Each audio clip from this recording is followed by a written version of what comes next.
Assalamu alaikum and welcome to a Brain podcast. Today, with myself, Jyoti and Shofik, we have with us Thomas Keane. Thomas is dialing in from Melbourne, Australia.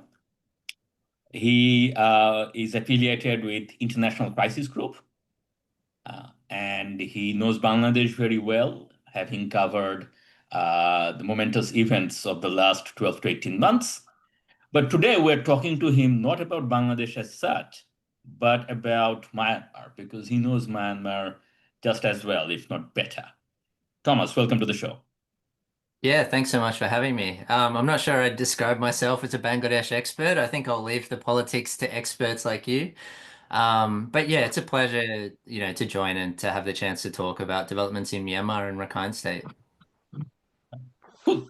Why don't we start at the beginning, or at a high level? Like, what is going on in Myanmar? We know that there was the military coup in 2021, and we know that it's a country, with multiple fissures and civil strifes and so on. But paint us a picture.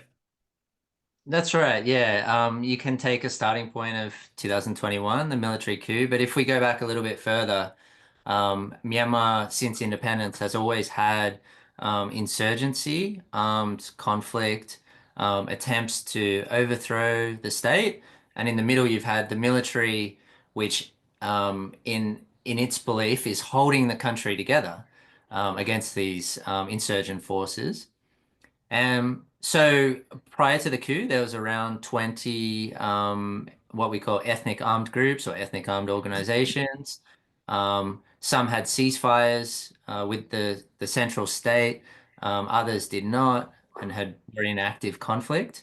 Um, but the coup really changed things in a significant way in the sense that it mobilized the Burman majority um, against the military in armed struggle. And we hadn't seen this really since the end of the communist insurgency in lowland Myanmar in the 1970s. So, after 50 years of essentially peace prevailing in lowland areas, the river valleys where the majority of the population live that are dominated by the Bamar or Burman people, um, the coup reignited a Burman insurgency against the Myanmar military and the Myanmar state. Um, and there's been a level of cooperation between these new insurgent groups, some of which call themselves PDFs and are aligned with the National Unity Government, the parallel government, but others that run almost independently or autonomously. There's been a lot of cooperation between them and the existing ethnic armed groups. Um, and the military has essentially found itself fighting on a huge number of fronts. We've got Rakhine in the west, obviously. You've got the Kachin in the north. In the northeast, you've got half a dozen armed groups, ethnic armed groups, and then southeast as well, which where the trend had been towards ceasefires has gone the other way, and you've got ethnic armed groups once again fighting the military. So, if you look at the Myanmar state, you've got in the center, Yangon and Naypyidaw, Mandalay, the lowland areas. These are now essentially surrounded by insurgent groups, whether they're ethnic armed groups or the newer forces. And the military has really, struggled just because of the sheer number of fronts that it's fighting on and the refusal of people to cow, I suppose, to its tactics, its brutal tactics, right? The regular human rights violations, war crimes that it carries out, have not, convinced people to give up struggle or supporting the revolutionary movement.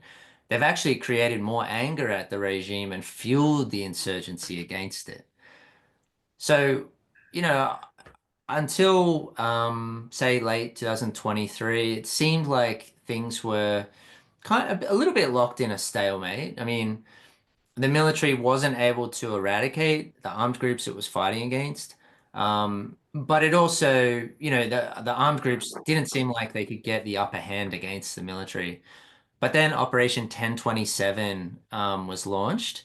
So this is three of the most powerful ethnic armed groups carrying out surprise attacks in firstly in Shan State on the Chinese border, and then shortly afterwards in Rakhine. And that was a bit of a game changer. Them cooperating with some resistance groups and carrying out these attacks, and the way that the military defenses really crumbled under that onslaught is unlike anything that we've really seen in Myanmar, probably since the late 40s or early 50s. Um, and so, yeah, a really pivotal moment. And that prompted China to intervene more strongly, more decisively in Myanmar. Um, I know in Bangladesh, when I talk to people, it often, the what I hear is often that, well, China is essentially pulling the strings in Myanmar, and it is either it's propping up the regime, and it's its closest ally and this kind of thing. Well, after the coup, that wasn't really the case. I mean, China tried to take a kind of hands-off approach. I mean, it has long had a difficult relationship with Min Aung Hlaing, um, and didn't support the coup. But what happened after 1027 was that China started to worry that the military was going to collapse, or there was a risk that it would collapse. And so last year we saw China kind of swing a bit more strongly behind the regime to shore it up, to prevent it from collapsing. Um, and so I suppose that's where we kind of find ourselves now, is that in the center of Myanmar, you've got the military in control, but very weak. And then you've got ethnic armed groups and other insurgent forces controlling most of the periphery of the country, most of the country's international borders, and even a lot of the major highways in border areas. Key infrastructure is now under the control of non-state armed groups. So the military is in its weakest position really since independence in Myanmar, and dependent on, to some extent, on China's support to prevent it from being overwhelmed. Okay. All right. So that's a very comprehensive overview, but that also then leads to, I have a bunch of questions, but Shafiq, chime in as well. Um, did you want Yeah, to go Thomas, first? thank you very much. That was a very good primer of the what's going on. Like I personally I know that a lot of things have been going on in Myanmar, but I deliberately often try to overlook it because it's so complex. Because Myanmar is a country like almost no other in this Asian region. It's almost like it's a African ethnic societies conglomerate, something held together in Asia, and it is a nightmare to follow different factions and everything. And if you look at the current map, it's even more nightmarish because it seems like it could be like a total state failure, like Syria or something, like collapse, and we haven't seen that ever part of the world since Second World War. So, but my basic question is that what are these groups seeking? Are they seeking federalism or outright independence? Because there's a difference. Are they looking to accommodate their own ethnic groups in a federal structure? And that's my first question. What's their aim? And why the central military junta has not been to a to more federal structure since the early? Because it plainly cannot control the whole country. It failed for 80, 90, nearly 100 years. So that's my two Yeah. questions. Yeah, yeah. So maybe I'll take the second one first. Why has the military not given up more power? Um, I mean, as I said earlier, like the military sees itself as holding the country together in the face of ethnic insurgency primarily. And so it's always been reluctant to devolve any power from the center. And the concessions that, particularly more recently, it has been willing to make just have gone, not gone anywhere near far enough to address the aspirations of ethnic armed groups, and I think ethnic people more broadly in Myanmar. So there's a huge gap between what most ethnic armed groups and their supporters are demanding and fighting for, and what the military is willing to give. And this has come through multiple times. There were a lot of ceasefires in the late 80s and early 90s between the military regime and ethnic armed groups at that time. And they were supposed to lead to a political settlement. Um, but the military controlled that process of drafting what became the 2008 Constitution, and the demands that ethnic minorities put forward in that process were essentially ignored by the military. And so what we ended up with was 2008 Constitution, which contains some decentralization of power, some sort of acknowledgement of the need to give more, authority to local governments, but in a very highly constricted way. I mean, just to give you one example, the president appoints the chief ministers of each state and region. And so even if the ethnic minority party gets a majority in a state, and this happened in Rakhine, the Rakhine party did very well in multiple elections, but was never able to appoint the chief minister. It was still controlled by Naypyidaw. And this wasn't just the military, it was a military that drafted that constitution, but the NLD that won the 2015 election, Daw Aung San Suu Kyi's party, I mean, they refused to let the Rakhine party choose their chief minister. They still insisted on appointing the chief minister, right?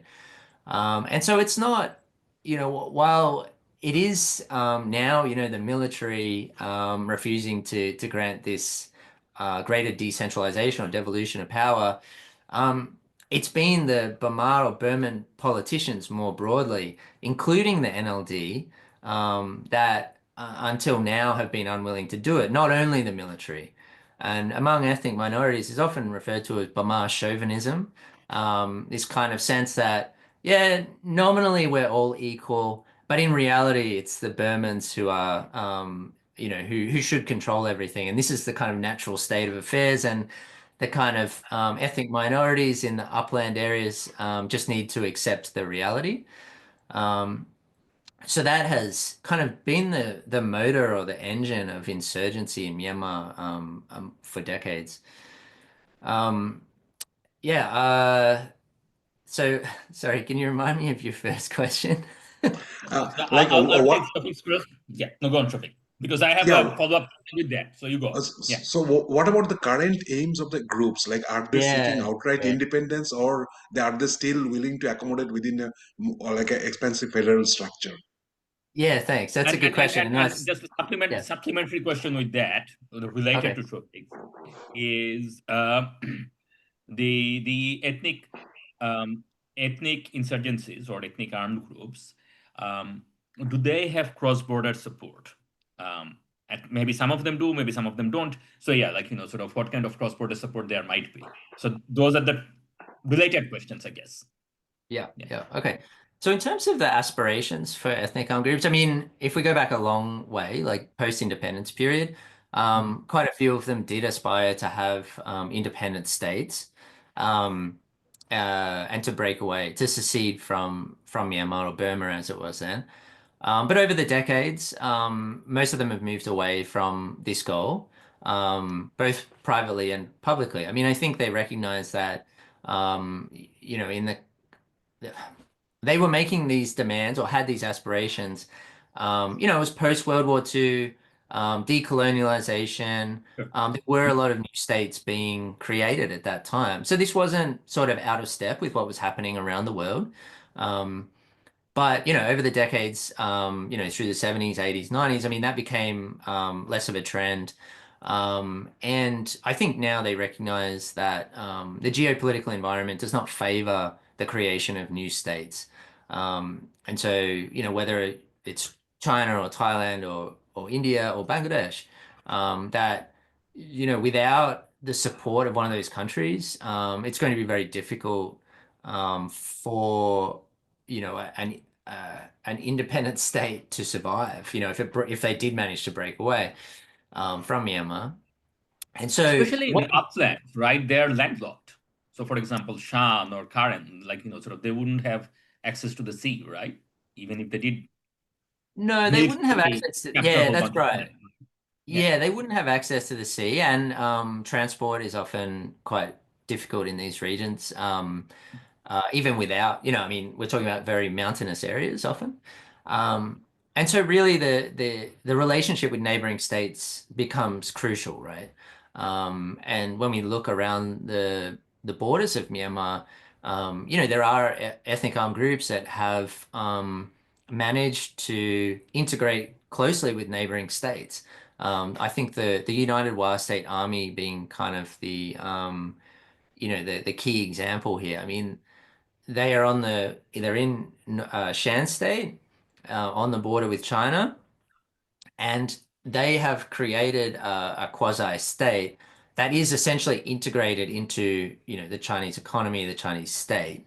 You know, they use Chinese telecommunications, the banking system, electricity, trade is all with China, and the people that live in that region, I mean, they don't look towards Naypyidaw. They look towards Beijing, or more, probably more like Yunnan province, right?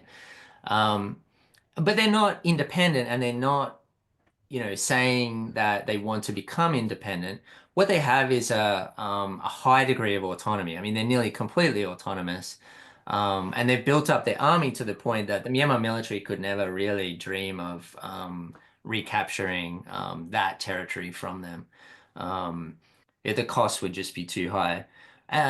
In other areas, you know, you've got states, quasi-states along borders that are just not as integrated. It really depends on, you know, the policies of neighboring countries, you know, how comfortable the ethnic armed group is with that neighboring country.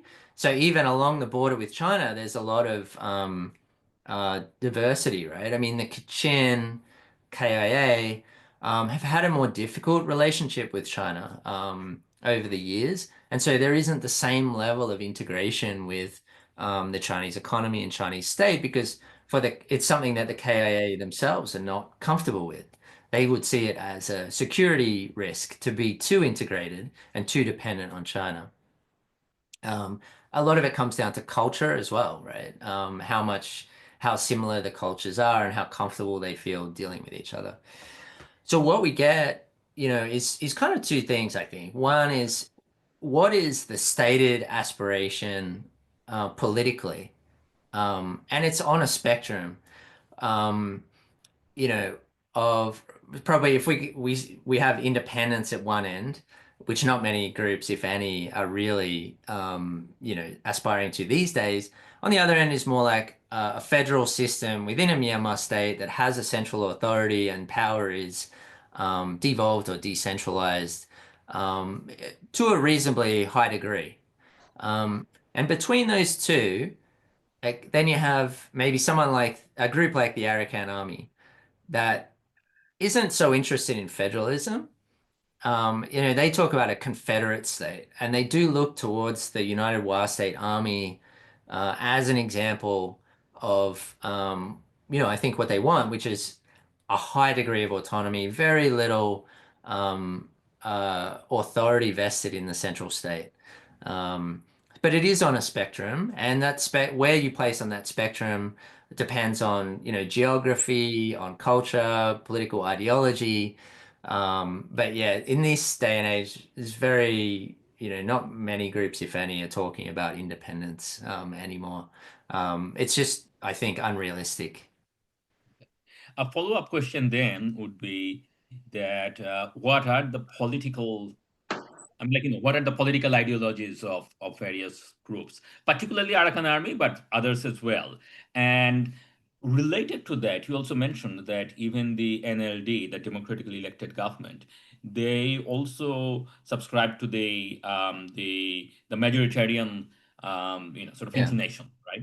So now that they sort of the National Unity Government is also fighting an insurgency, right? So um, sort of what's the politics there? That like sort of do they if the coup were to be reversed, if the army were to be Yeah. defeated, do they all believe in that like sort of some sort of elections and then power sharing, or Yeah. or that's not really on the cards, and basically whoever controls what decides what they would do?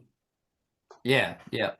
Yeah, it's a great question. So yes, I mean the NLD did adopt this kind of majoritarian policy in the national parliament from 2015 to 2020. For example, they put forward constitutional amendments that the military vetoed. The way constitutional change was structured in the Constitution essentially gave the military a veto because you needed more than 75% support for an amendment for it to pass. But the military had 25% of seats allocated, so an effective veto. The proposals that the NLD put forward were really about addressing reducing the military's influence in politics and making the country more democratic. But there was very little put forward related to addressing the aspirations of ethnic minorities.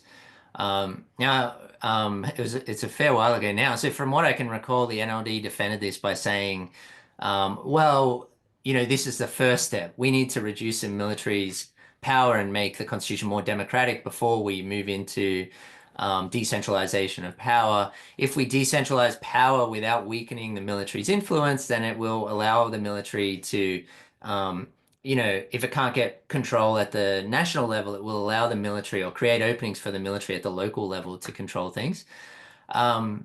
Which I don't think was ever, like a particularly strong argument. But fast forward to the coup, to what extent did it change the relationship between the Bamar and ethnic minorities? I think there has been some change, but it's probably not been as much as was hoped initially after the coup. So after the coup, some new structures were set up. The National Unity Government, that you mentioned, is one of these.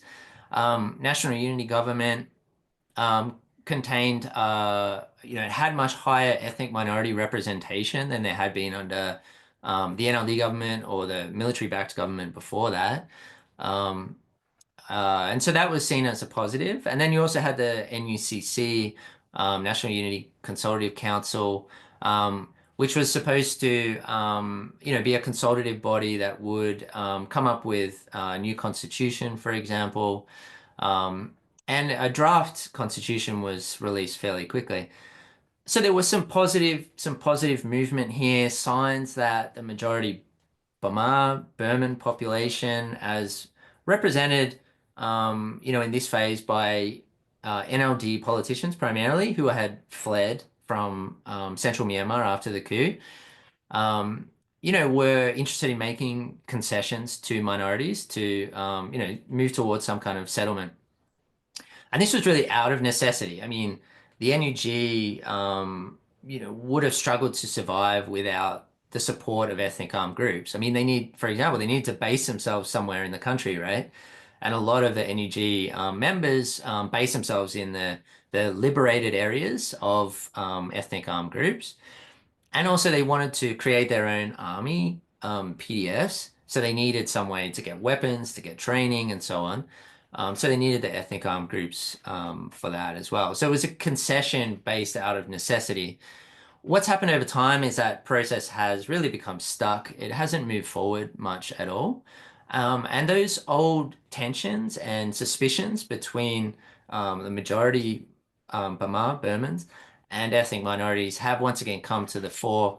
A lot of this doesn't play out in public, but generally, ethnic politicians and armed groups that are involved in these structures, what they see is that the NLD, the Burman NLD members who are taking part are really trying to control the process, and are fundamentally just unwilling to give up power or to share power with minorities in these new structures. And from their point of view, that's why this process has become stuck. So while there has been a little bit of progress, I think it hasn't gone anywhere near as far as was hoped after after the coup. And that kind of ties into your point, like what would happen if the military was defeated or collapsed? And I think because there isn't a overarching kind of political agreement between the NUG or other Burman forces and ethnic armed groups and other ethnic minorities, it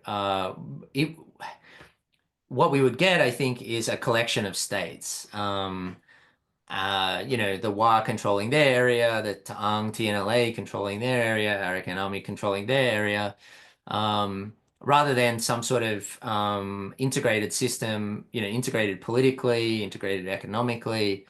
There would be a high degree of fragmentation. Right.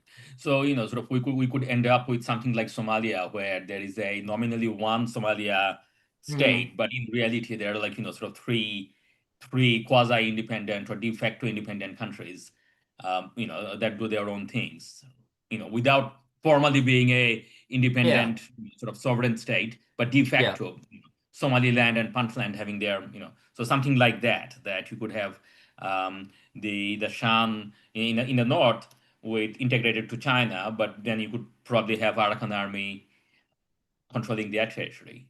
Is that roughly, I mean, that's what a relative pace might look like if the war were to end. Yeah. I mean, I think that there would be more integration than that out of necessity, because we would get a reasonably large number of small territories that, as you correctly pointed out, some of them would be quite landlocked. Maybe they would have no access to an international border, let alone, the ocean, or maybe just limited access. And so they would need necessarily to work together, I think. And that would be positive in the sense that, I suppose one of the narratives that the military has put forward is that without the military, you would get balkanization, and there's implicit, I suppose, warning that it would be violent, that, the state could collapse and you would get all these armed groups start to fight each other. And certainly there's a risk of armed groups fighting each other. This does happen. They, often over resources. But, I mean, I don't think we should assume that would happen. I mean, I think they would need to cooperate and coordinate quite a bit just to make their territories viable. And there is quite a reasonable level of coordination between them already. I mean, they have worked together militarily and politically over the years, over the decades. And so, I just, a caution I would, that I would put out there is that we shouldn't assume that it would be a violent process. Yeah. Okay. So that leads to, I have questions now that could go in two different directions. So why don't I, sort of put them to you, and then you can answer whichever order, right? So one is, if we think about whole of Myanmar, so sort of how is it doing economically? So Myanmar had been 60, 70 years ago, or at independence, one of the more affluent of Southeast Asian countries. And we know that for sort of long period of self-imposed isolation, it fell behind pretty much everyone else in the neighborhood. And then it started making progress in the 2010s during the sort of during the quasi-democratic era. But where are they now? You talked about resources, so sort of the ethnic groups and the territories that they control. So that's one kind of thing that how is it doing economically? How close to that resource crunch the military is facing? That's one direction. A different set of questions is more about Rakhine, which is obviously sort of next to Bangladesh, and where obviously there is Hmm. for our listeners particular interest. So yes, do you want to cover sort of the Rakhine and then go back to the broader, or the other way around? Maybe we'll start with your question on the economy, I think, the national economy. I mean, to put it bluntly, the coup has been an absolute disaster for Myanmar overall, but economically as well. Um, the economy had done really well, for around a decade since the military initiated reforms in 2011.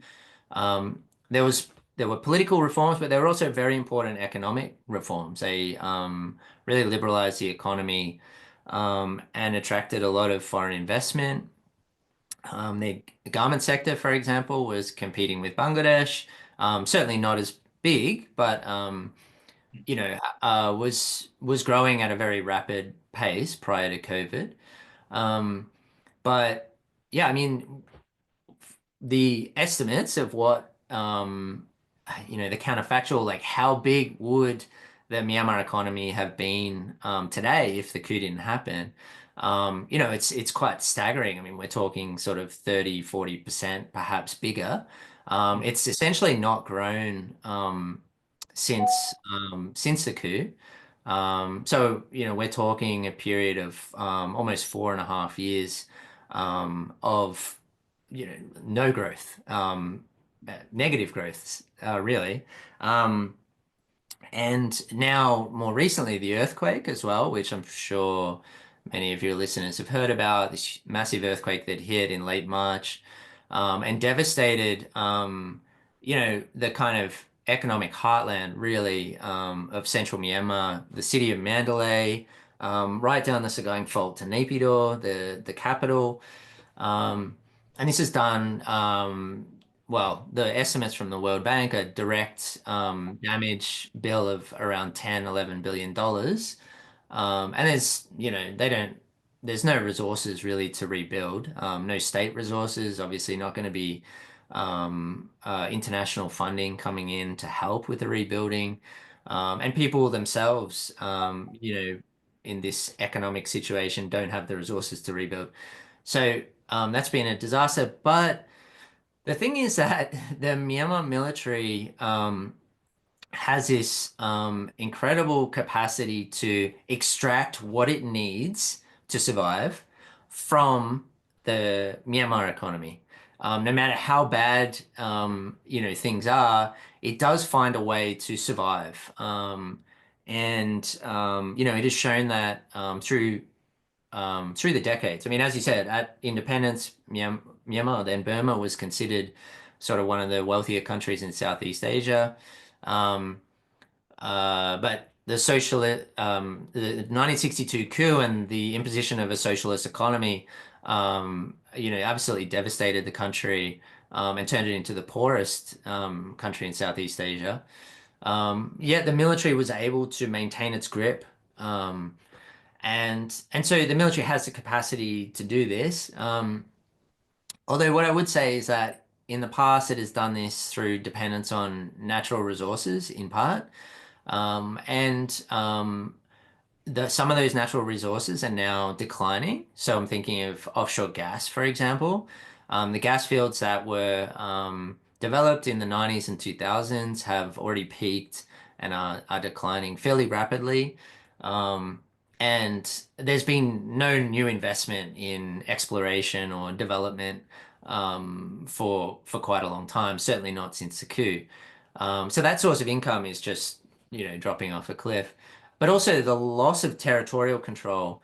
The upland areas, the mountain areas are where a lot of the country's natural resources are, particularly mineral resources. And we're talking jade and gems, but also rare earths, for example.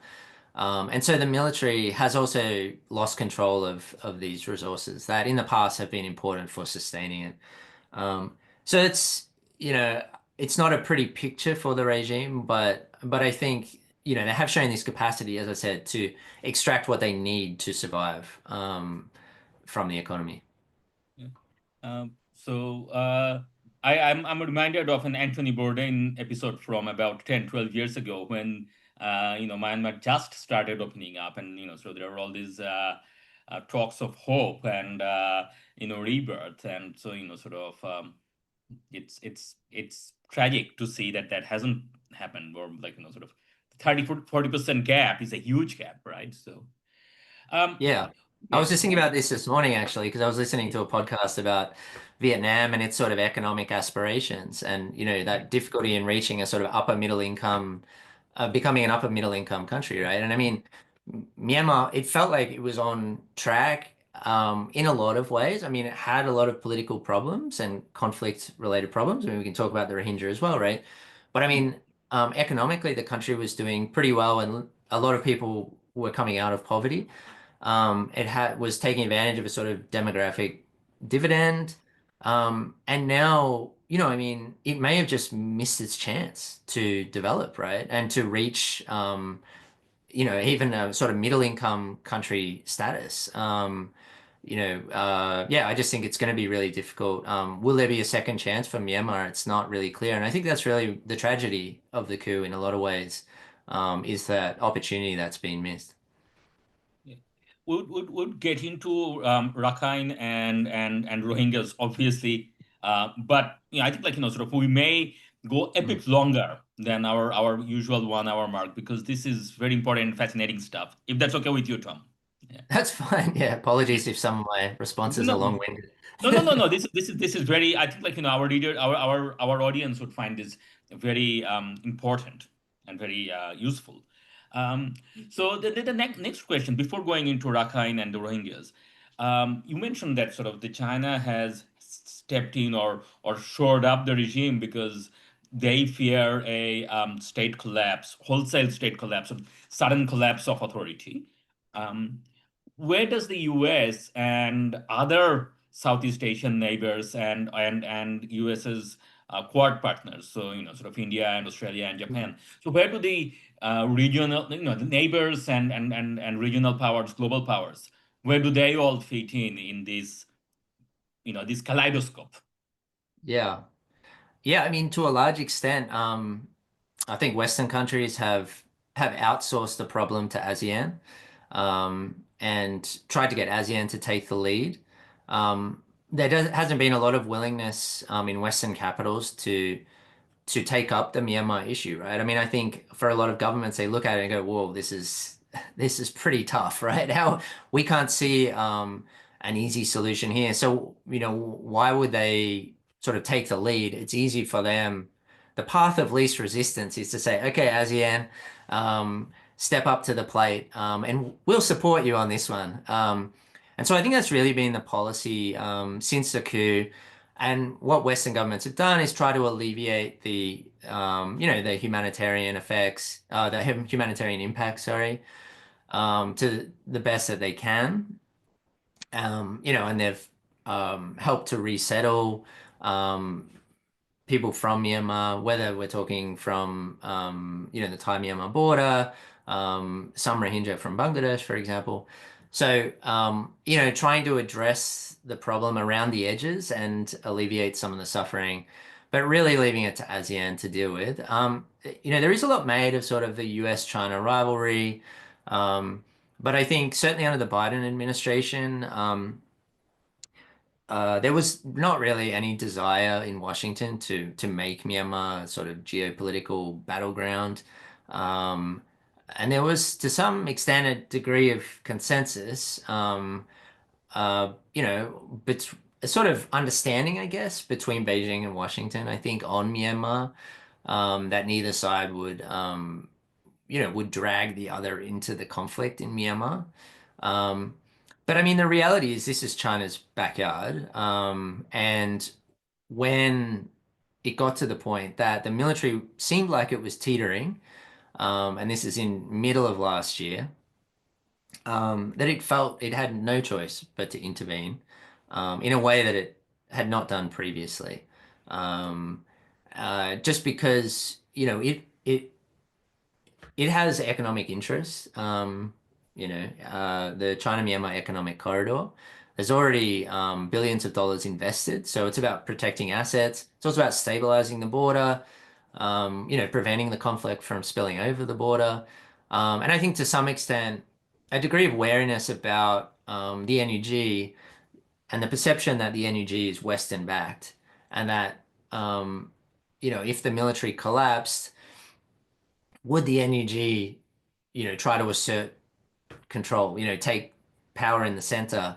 And China would have seen that as a threat, I think. And so to some extent, it was about preventing that outcome from happening. But yeah, I mean, I don't think that the US really has grand ambitions in Myanmar. You and your readers or listeners, sorry, may be aware of sort of recent reporting around the US and Bangladesh and Arakan Army. I mean, there's no basis to any of this, as far as I can tell. It's all quite fanciful and being cooked up. Well, I mean, we can only speculate where it's come from, but I think there's no real basis to it. The US doesn't have these ambitions in Myanmar. And this is actually very important for Bangladeshi audience, that I mean, if we were to look at the map, and if we were to speculate that suppose US did have sort of sort of some kind of anti-China design to get into into Myanmar, would Bangladesh even be the most natural conduit when there's a much longer land border between Myanmar and Thailand, for example, right? Yeah, I mean that's a valid question. Whether it would be the most logical entry point. Another factor I think is that, I mean, just to kind of point out why this might not be a very there might not be any basis to this. I mean, the Arakan Army, started like as an armed group, started on the border with China in 2009. And its alliances are all with armed groups that are in that region on the China border. It's quite close with the Wa, for example, the Kokang armed group, the Kachin, and so on. And so its orientation is more towards Beijing, if anything. And I mean, I think that for the Arakan Army, it's not really in a position to cross any red lines with Beijing. That's not to say that China controls the Arakan Army or necessarily even has the capacity to control it and to direct it what to do. But I just think that it's a mutually beneficial relationship in some ways, and for the Arakan Army, it's not going to put that relationship at risk to try and support any sort of US ambitions in Myanmar. That would just be an incredible risk, and I think not one that the group would be willing to take. And I mean, I think within the Arakan Army, there's also a fair amount of skepticism towards the West, in part because of the Rohingya issue and the perception that the West has sided with the Rohingya and kind of demonized the Rakhine people to some extent, and certainly not acknowledged the suffering of Rakhine people. That's a common grievance that you hear. So, yeah, I mean, I just don't think that in the Arakan Army, the US would find an ally, really. It just doesn't make sense. Plus, I mean, the kind of narrative was of this alliance between Arakan Army, Chin National Front, and ARSA, and these are three groups that just don't get along. So that didn't make any sense either. Okay, then now that sort of brings us, sort of to Rakhine and Chin, sort of that area. Okay, so we've got Arakan Army, we've got the Chin, and we've got ARSA. We've got Rakhine ethnic people, and we've got the Rohingyas. Rohingyas, obviously, in Bangladesh, as we understand. So these are these sort of Muslim minorities that have been driven out over the last 10, 12, 15 years, or historically both the Burman government or Myanmar, sort of the Burman people and Myanmar government don't recognize them as Myanmar citizens. So I think this is well understood in Bangladesh. Tell us about these various ethnic insurgencies. Arakan Army, ARSA, and Chin National Front. What do they want? Why don't they get along? What are their specific things? And also, you mentioned previously that Arakan Army would like to see a confederate model, or sort of their aspiration is to have a Rakhine state that is quasi independent from central authority. They of course have access to the sea, right? And Akyab or Sittwe is, sort of a fairly decent sized port, or can be built into a much better port, right? So they are, sort of a much more capable. They are, geographically in a much more favorable location compared with many other groups, right? So yeah, there you go. So tell us about what's happening in Rakhine. Who are the different people, different groups? What do they want? Who are their backers? And yeah. Yeah, so historically, Rakhine has been dominated by two ethnic groups. So the Rakhine, which is where the state's name comes from, and the Rohingya. And the Rohingya have lived in Rakhine for generations. There's a lot of it's very contested between Rakhine and Rohingya because these narratives are important, right, for establishing legitimacy and ethnic, how do you say? So the nub of the issue to some extent is this idea of indigeneity. And this matters in Myanmar because and we're getting into the weeds a little bit, but the 1982 citizenship law that the military introduced created this idea that only indigenous ethnic groups automatically qualified for citizenship. So if you're not from an indigenous group, like the Rohingya, not considered indigenous to Myanmar, then you don't automatically qualify. You have to go through this incredibly bureaucratic process to get citizenship. And even if you are eligible, like the overwhelming majority of Rohingya would be eligible for citizenship because they can trace, their family back a sufficient amount of time to qualify. But this bureaucratic process can easily be stalled to effectively deny you citizenship. And in practice, what happened was only wealthier Rohingya could get citizenship by paying bribes.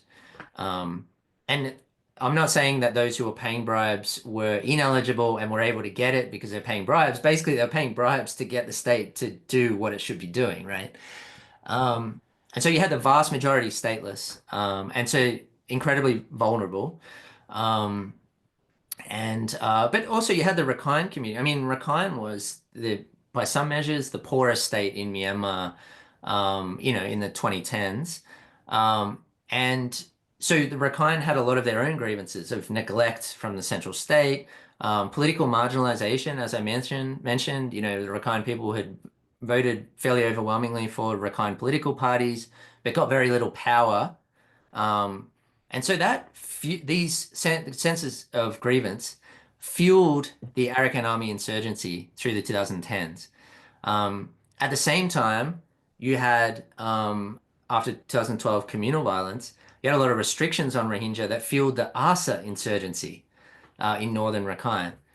So you had these parallel kind of insurgencies forming through the 2010s. And obviously ARSA came to the fore in 2016, 2017 with its attacks that prompted the military to carry out this counterinsurgency campaign that's being called a genocide. And the Rohingya, 750,000 Rohingya fled into Bangladesh. So this is going on, and at the same time, you've got the Rakhine insurgency launching in 2018, 2019 in a big way, and essentially continuing since then, for the past 7 years with a few pauses in between, tactical pauses from the Arakan Army. The Chin are further up. There is a Chin community in Rakhine, but primarily in Chin State, and the difficult relationship between Arakan Army and the Chin National Front is essentially over who should control southern Chin state. Now, Chin National Front and some Chin people will say, well, this is Chin state, Arakan Army, you have no place here. You know, what are you Rakhines doing here? For the Arakan Army, southern Chin is strategically, I mean, absolutely vital because it's a pathway into Mizoram through the Caladan River corridor. And so the Arakan Army is never going to give up Palewa in particular. But they've also sponsored the creation or strengthened Chin insurgent groups that don't get on with the Chin National Front. So there are sort of two competing Chin alliances, and one is backed by the Arakan Army. And so, you know, at times Chin armed groups have been fighting against each other, you know, over the past year or so. So that's quite a challenging conflict. But, you know, I think the Arakan Army and its alliance sort of is quite powerful at this point.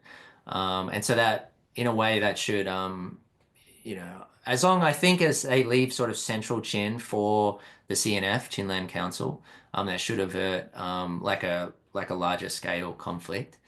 But yeah, I mean, it's a difficult neighborhood. I mean, and you talked before about, I mean, Shafiq mentioned Myanmar has all these conflicts, and it's from the outside, it seems very complicated.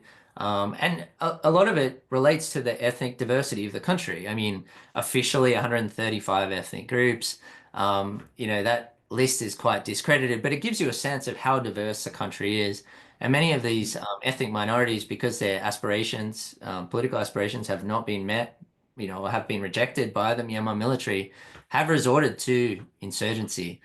So you do have this really high number of armed groups in the country. Yeah. And even within Rakhine, it seems that, it's not quite straightforward that, sort of there's the Arkan army, and Arkan army is backed by the XYZ, and sort of good guys versus bad guys. It's quite complicated in that there's the Rakhine insurgency of the Arkan army because, they feel they had been neglected. And then there are the Rohingyas and the contested citizenship and displacement, statelessness and genocide and ethnic cleansing. So there's that element, and there are various Chin factions and the corridor with India and so on, right? So it's a and Yeah, there's a lot then going on here because you've got yeah, also the Chinese pipeline, the and port the in Chinese, central Rakhine, yeah, right? right, yeah. Yeah. Yeah. And again, sort of bringing it back to what you had said, that the idea that the US is going to get involved here through Rakhine is quite fanciful because, sort of the broad Western view is that, okay, look, sort of Southeast Asia, ASEAN guys, you guys deal with this, and we'll back you with, or we'll give you financial support, humanitarian support as needed. But any political issues, sort of you deal with it. And ASEAN, most ASEAN countries are, of course, to southeast of Myanmar, not northwest, as in, sort of again, to Yeah. stress the point for our listeners in Bangladesh, our audience in Bangladesh, that look, sort of the geography of this does not look like something needs to happen to Bangladesh. It makes much more sense for Southeast Asians, ASEAN, sort of, so Thailand and Vietnam, and sort of to west of Myanmar, not east of Myanmar. Yeah. Yeah, this has been the traditional sort of, I suppose if we think about US sort of covert operations in Southeast Asia and Myanmar, it has traditionally been focused along that Thai Myanmar border. I mean, you have some groups there that I mean, they're Christian. They're more sort of predisposed towards the West, I suppose.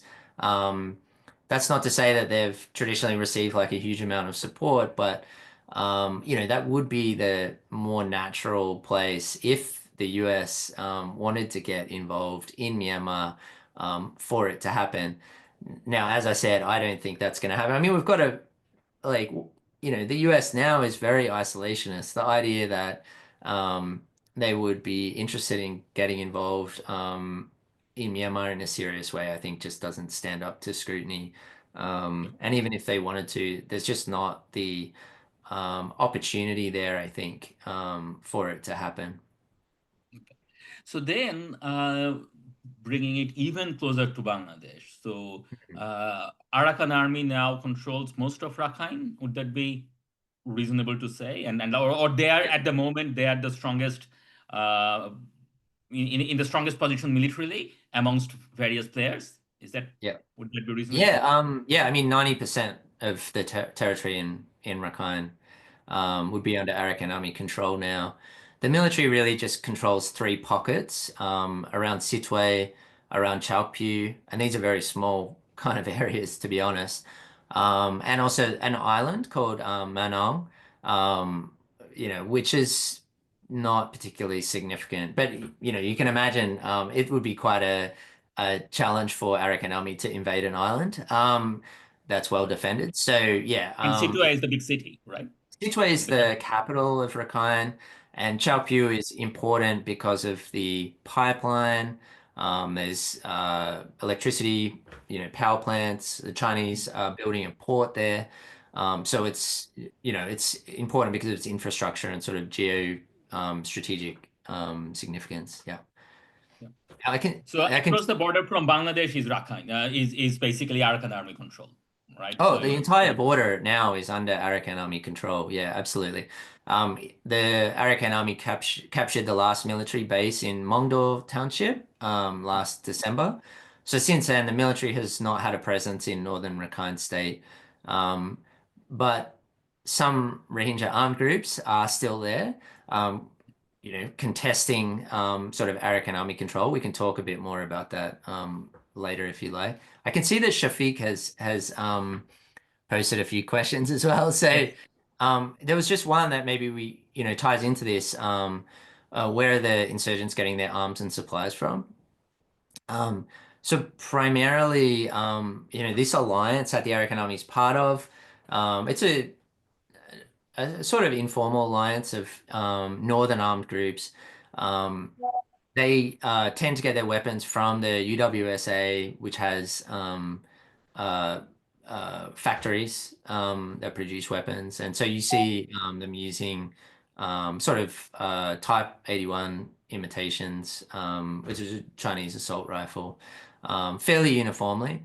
But smaller armed groups across Myanmar have different sources of weapons. For groups in central Myanmar, often it's to capture, to take them from the Myanmar military and the police. But there are also obviously like weapons markets like black markets and so on, and other channels as well.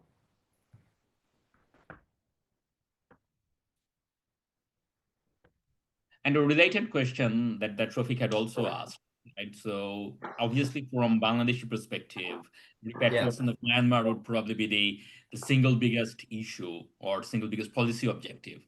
But to the extent that there is the ethnic tension within Rakhine, how do the Arakan Army feel about that? Given the contested history and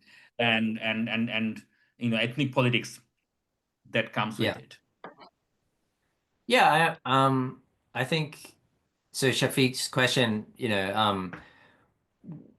like, is the Arakan Army being in control? Does it increase or decrease the prospect for repatriation compared to if the central state was in control?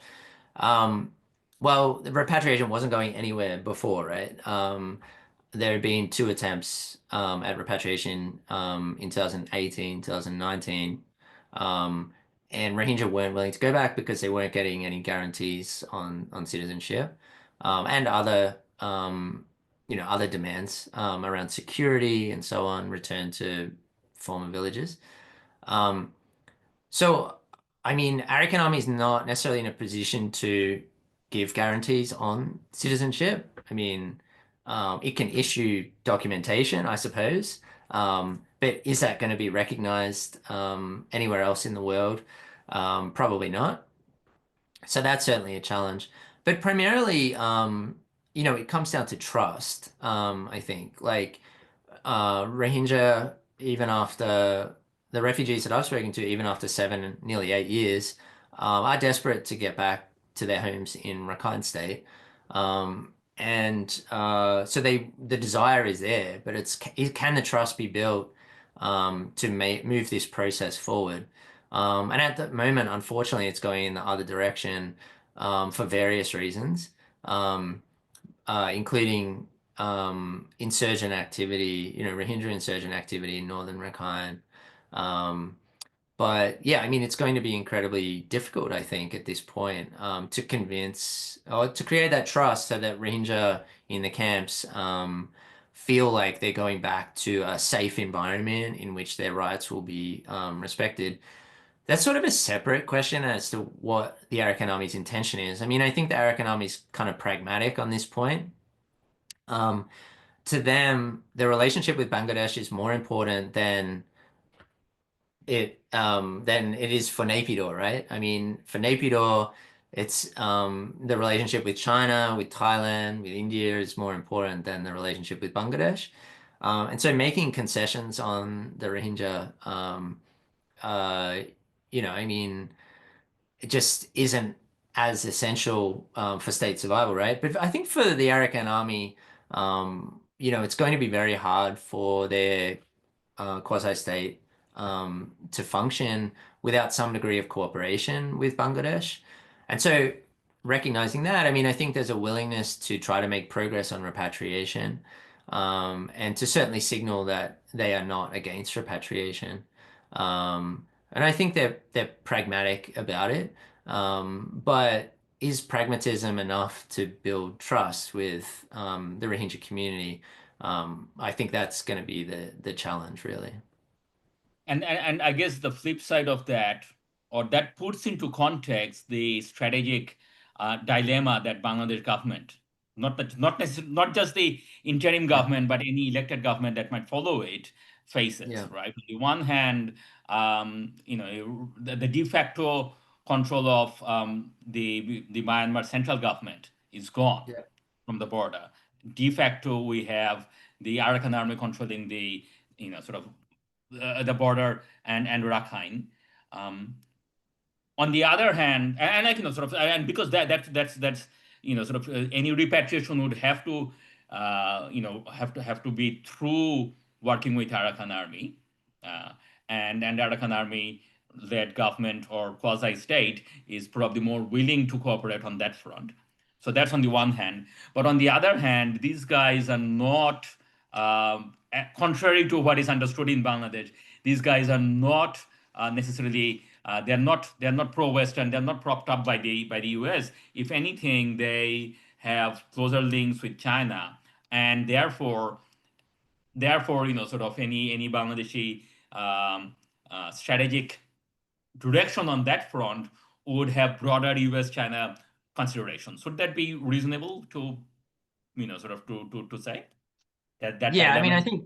I think for Bangladesh, that's part of the challenge. Managing, maybe it's just perceptions, but that taking a particular position is sort of pro Western or pro American or pro Chinese when it comes to the Arakan Army. And also, obviously, Bangladesh has to balance to some extent sort of Indian interests. I mean, it's been interesting that India has moved forward with engaging Arakan Army, particularly over the past 9 months to a year. Since Sheikh Hasina's government fell, in particular, that has kind of spurred India on to some extent to engage more with ethnic armed groups, and particularly the Arakan Army. And so, yeah, the geopolitics here is not irrelevant.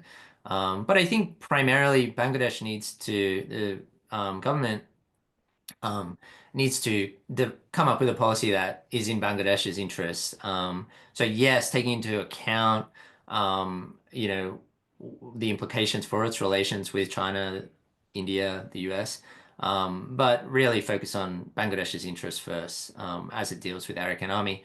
And I mean, and Crisis Group we've been saying this for a long time. I mean, since 2022, that at least that Bangladesh needs to increase its engagement with the Arakan Army, and broaden the engagement, because before it was really a security cooperation or security channel dialogue. And I think it's really important to have a much broader engagement and dialogue so that the two sides understand each other better, understand their positions, understand their interests. And that's really how the relationship, can develop further. And for a lot of this to happen also quietly and not out in the open, I think would be beneficial, because it's very easy for things that get said in public to be misconstrued by either side.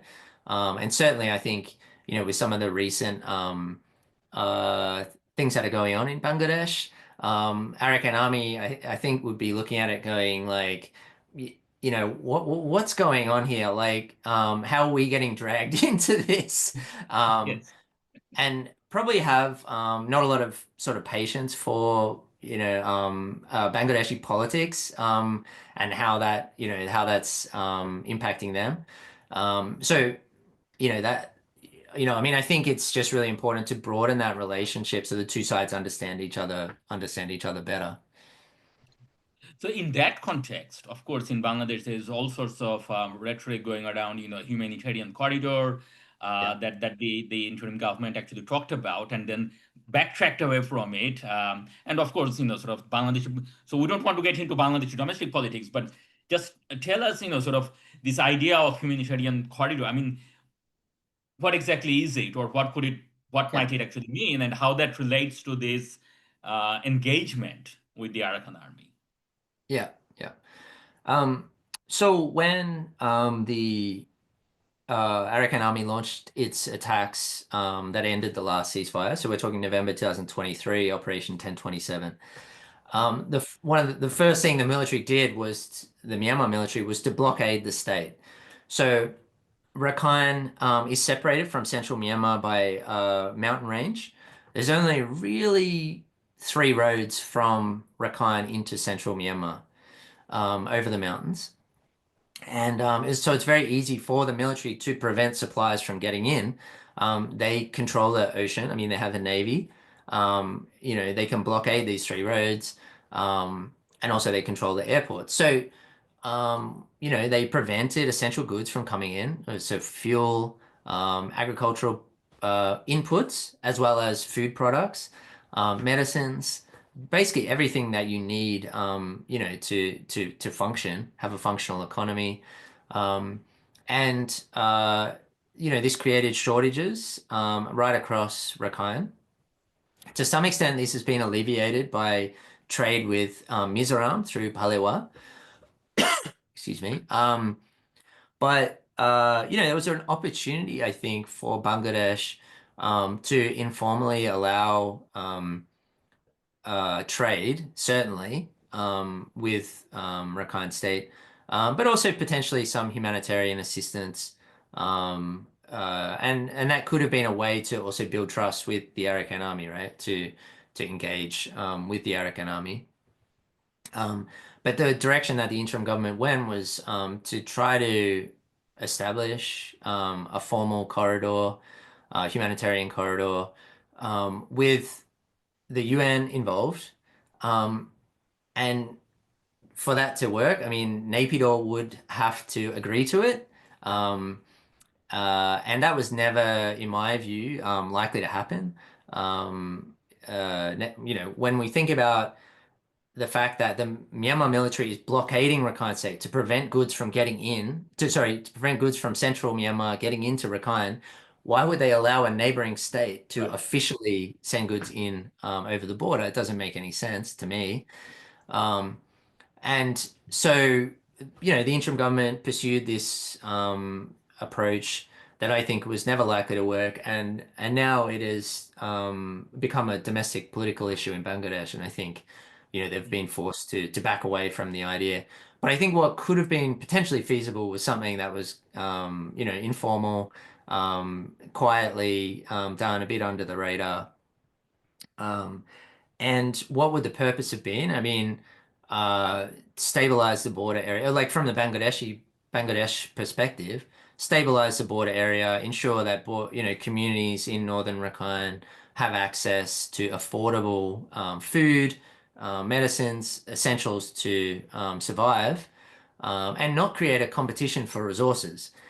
In this context, where you've got the Arakan army dominant and Rohingya communities still in Rakhine, if you create a competition or a scarcity of resources, I think it's fairly inevitable that Rohingya will miss out, that they won't be prioritized, um, and that it could lead potentially to conflict, right, over who gets access to food and essentials. And so I think that's a scenario that it's in Bangladesh's interest to avoid, because the consequences are predictable. Rohingya will try to leave Rakhine and come into Bangladesh. And actually, that's what we've been seeing over the past year or so. That about 100,000 or more people have come in, apparently. Hmm. Yeah, Triple RC's office has said this was a little while ago, 118,000 counted. Right. Now, how many are not counted, right? That's my question. But yeah, I mean, certainly over 100,000. So it's quite fascinating here in that on the one hand, the actual, sort of actual on the ground, under the radar engagement might be more fruitful.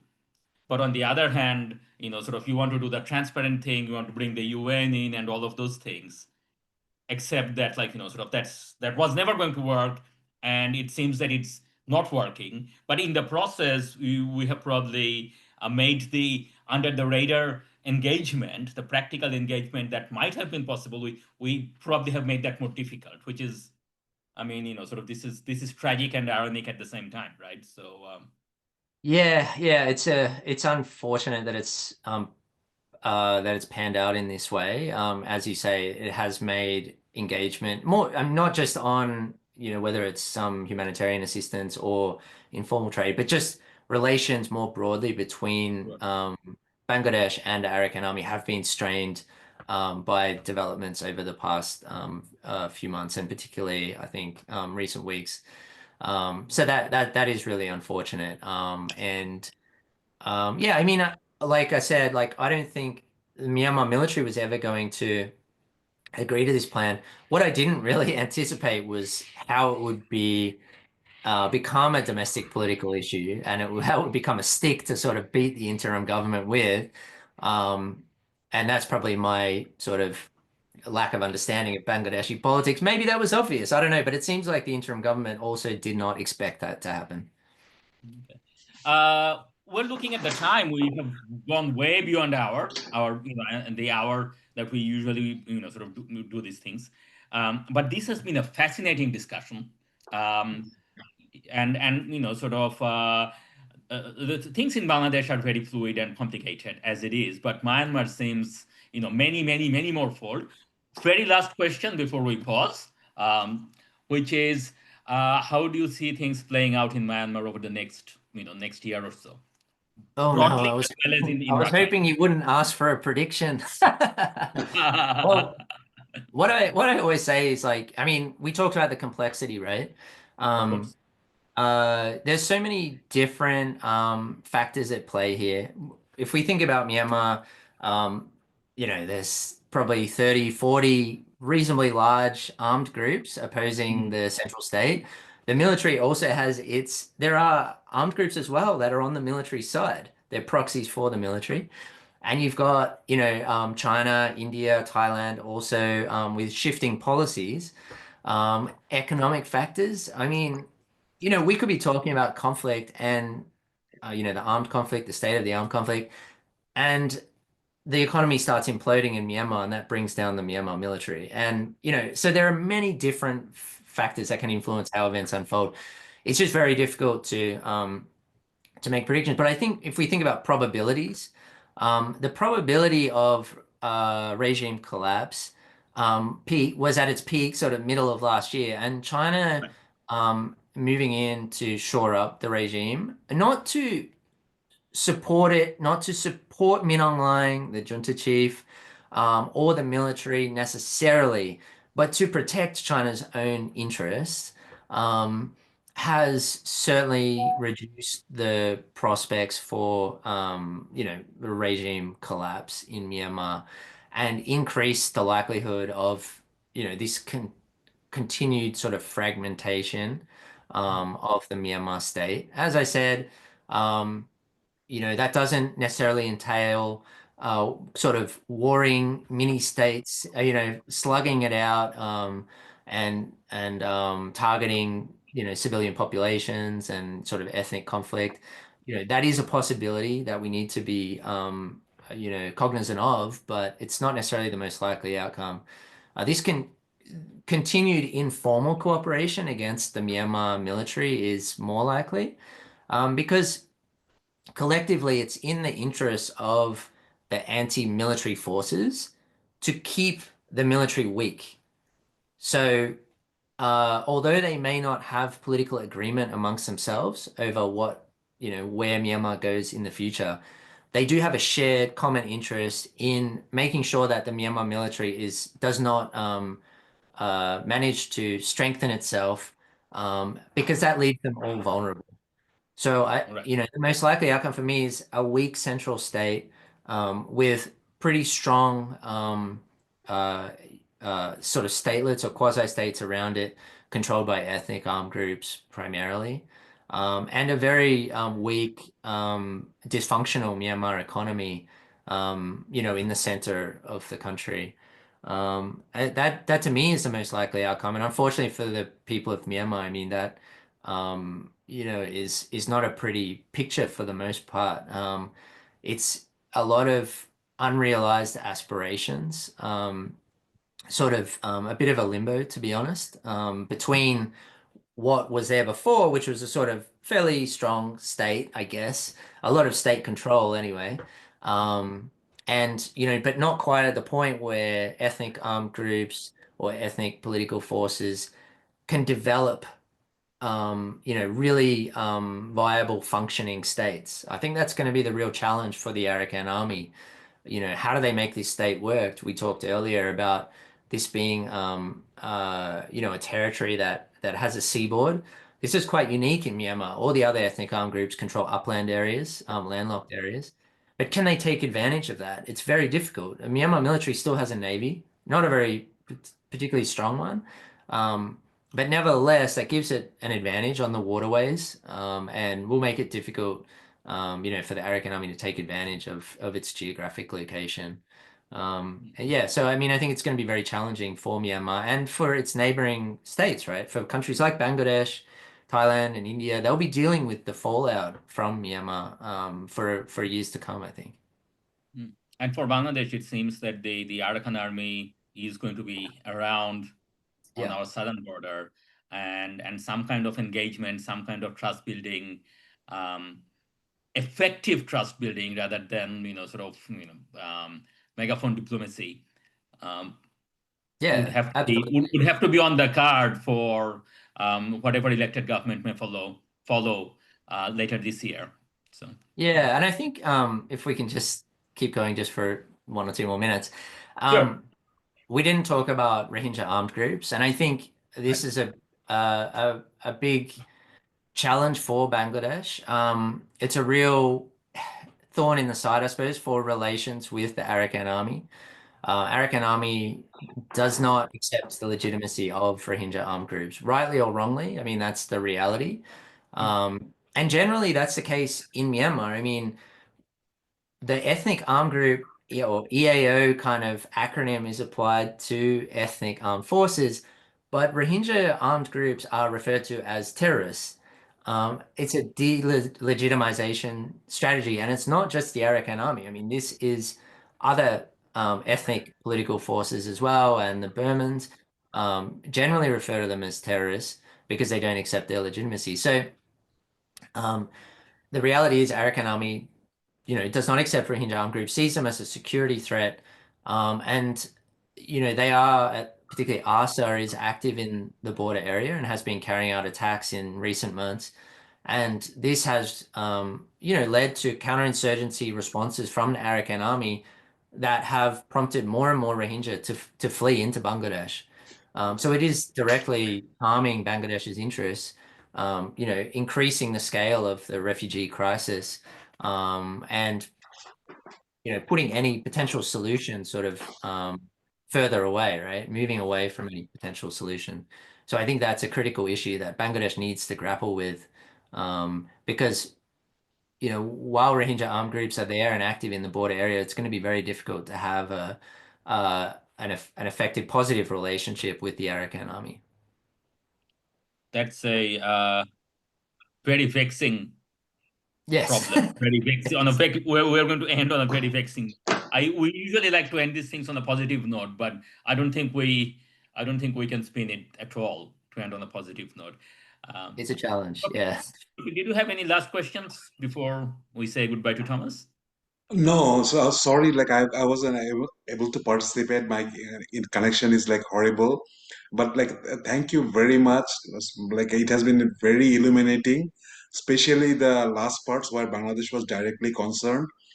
They are like very much so much clear that we would like to make an immediate clip out of that part because that part stands out and more people should get that view because there's a lot of disinformation, confusion, and everything going around in Bangladesh about Myanmar, about humanitarian corridor and other thing. The way you explain the humanitarian corridor thing, that's very very good, and I think that should be. We'll try to circulate as much as possible. Okay. Thanks, Thomas, for participating. This has been very illuminating. We will release it on YouTube and Spotify and so on.